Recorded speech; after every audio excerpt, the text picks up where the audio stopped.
Dear students, matter exists in three different states: solid state, liquid state, vapor or gaseous state. As an example, let us take ice. Ice is a solid and say it is at 0 degree centigrade. Now, with the help of a Bunsen burner, let us heat the solid. So, let us take this as an activity. Insert thermometer's bulb into the ice cubes. See, this cork is having two holes. Through one hole you have inserted thermometer. Through another hole you have inserted L-shaped delivery tube. Now this is kept on a tripod and with a Bunsen burner you are about to heat. Now you need a stop clock also. You start Bunsen burner and stop clock simultaneously. Stop clock is used to note time taken because we are going to draw a graph. Time taken on x-axis, temperature on y-axis. Now, see on time axis, in the beginning this is 0, this is origin. So in the beginning, the temperature of ice is 0 degree centigrade. Now you have started heating. Now you have started heating and you are looking at the reading on the thermometer. Here time is passing but temperature is not increasing. Why? Because the heat energy supplied is utilized to convert the ice into water. Ice was at 0 degree centigrade and after supply of heat energy you got water and that water is also at 0 degree centigrade. Temperature did not rise, only there is change of state. Ice was a solid and water is a liquid. So the heat energy supplied was used to change the state, to change a solid into liquid, that's all, without change in temperature. Without change in temperature. So here in the graph from O to A, that represents the same thing. From O point to A point, the temperature is 0 only. But the heat supplied is used for change of state from solid to liquid. Now, in the flask, all the solid ice pieces are converted into water. Now, still you are heating. So, then what happens?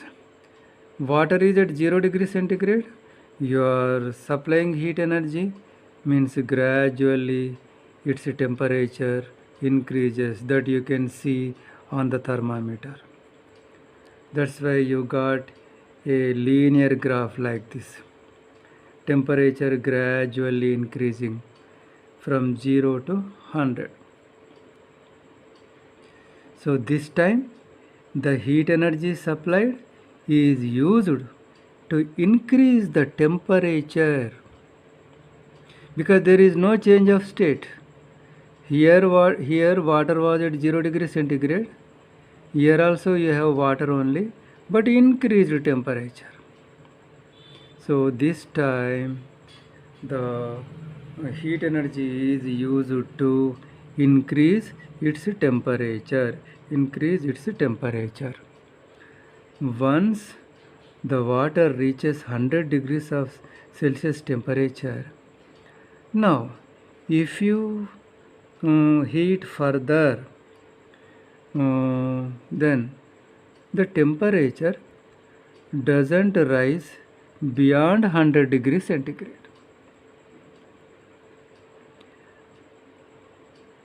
Then, for what purpose the heat supplied is used? This time, the temperature doesn't increase, but gradually vapors will be coming from the water. It means what? Water is being converted into water vapor. So, see, from here to here, from B to C, all the heat energy supplied is just to convert water into water vapor without rising the temperature. Without rising the temperature, the heat energy supplied is only utilized for the purpose of change of state. Only for the purpose of change of state without increase in temperature. Okay, by supplying heat energy, solid ice was converted into liquid water, and liquid water was converted into gaseous water vapor. Now, instead of supplying heat energy, now let us stop heating. Remove the Bunsen burner and leave it. Now, after some time, what happens? The water vapor, you see the water vapor will be coming out through the tube, and if the water vapor is collected in a jar, and if you close it with a lid and you keep it like that, what happens? After some time, the steam is converted into water droplets on the lid as well as on the walls. Why like this? The reason is, here it is at 100 degrees centigrade and room is at 30 degrees centigrade. Heat always transferred from higher temperature to lower temperature.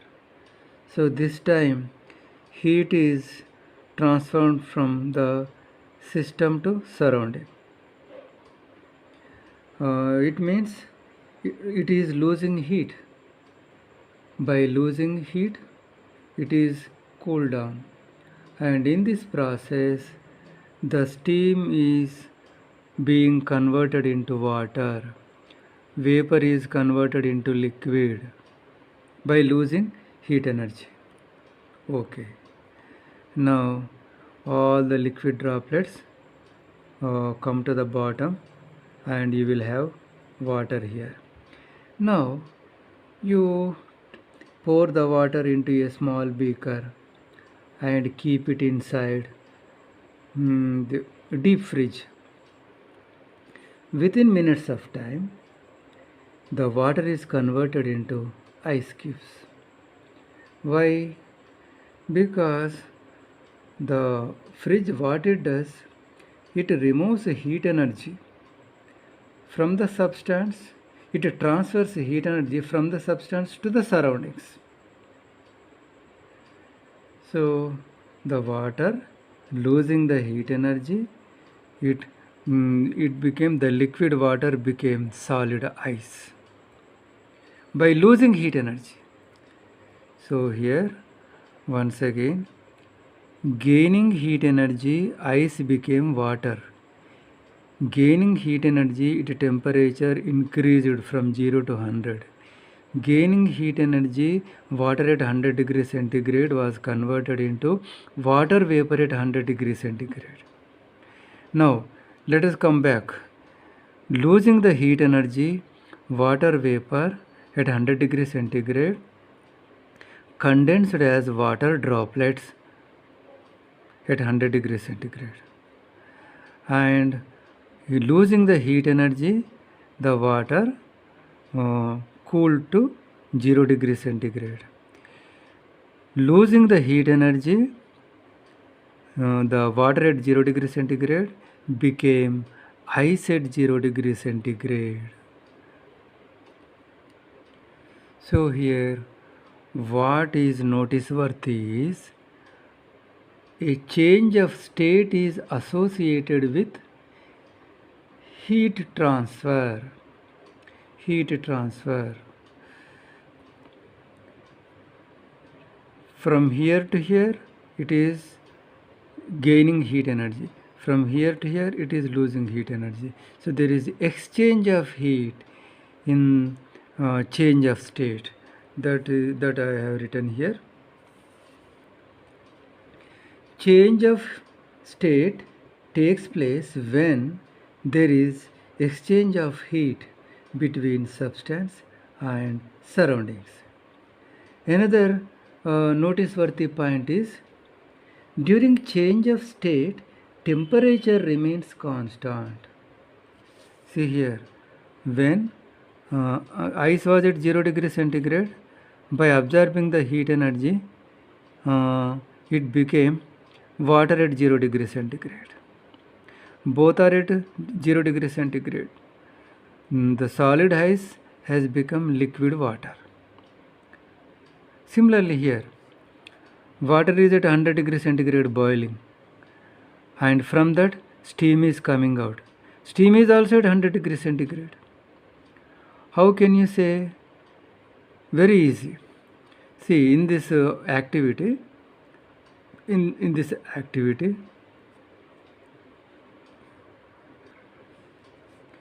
if the thermometer is like this above the water, then this will give the temperature of steam, and that is 100. If you move the thermometer downward so that the bulb is immersed in boiling water, then it will read the temperature of boiling water. That is also 100 degrees centigrade.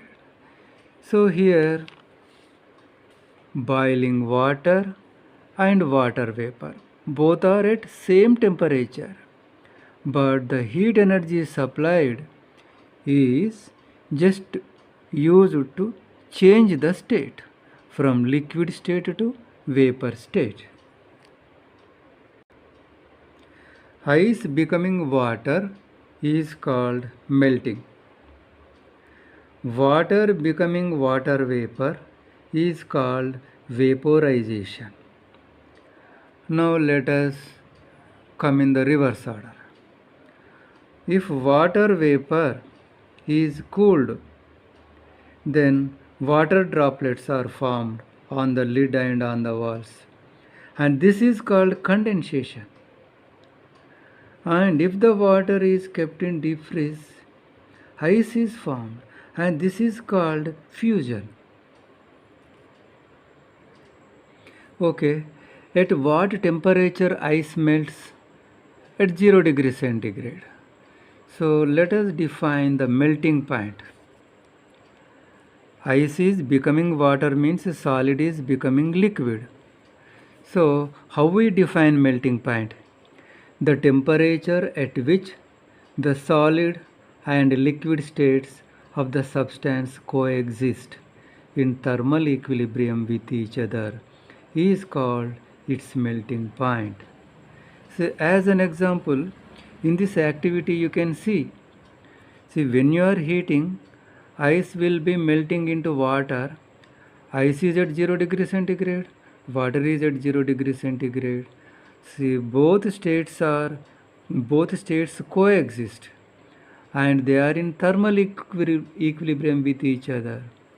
So the temperature at which ice and water coexist in thermal equilibrium with each other is called the melting point of ice. Okay, ice melts at 0 degree centigrade when under the atmospheric pressure of 1 atmosphere. Now let us define boiling point. See, the boiling point is related to change of state from liquid to vapor. The temperature at which the liquid and vapor states of the substance coexist in thermal equilibrium with each other is called its boiling point. Water boils at 100 degrees centigrade under 1 atmosphere of pressure. Okay, as an example, you can consider this. Here water is at 100 degrees centigrade. Boiling water is at 100 degrees centigrade and vapor is at 100 degrees centigrade.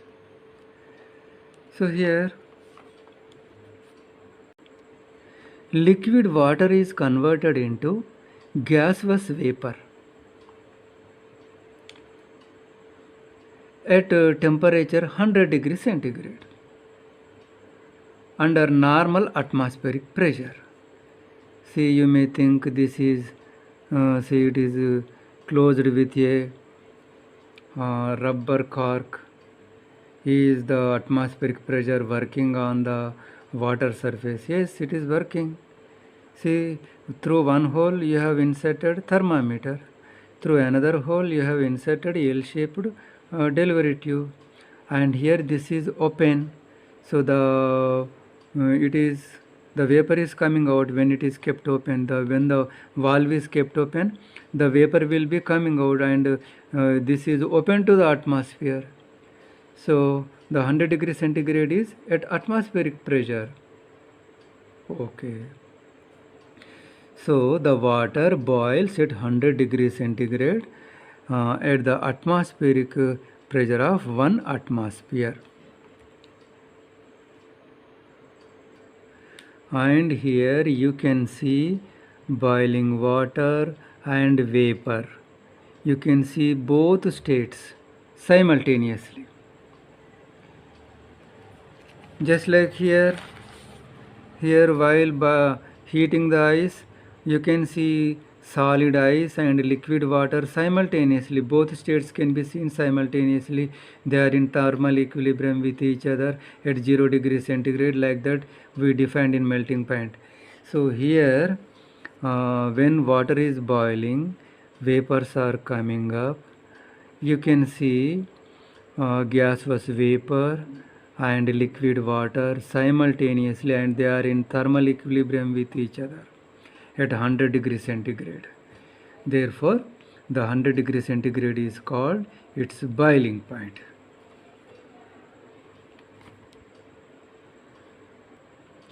Now we are going to define another point, and that is a sublimation point. See, there are some substances, for example, camphor, iodine, dry ice. These are solids.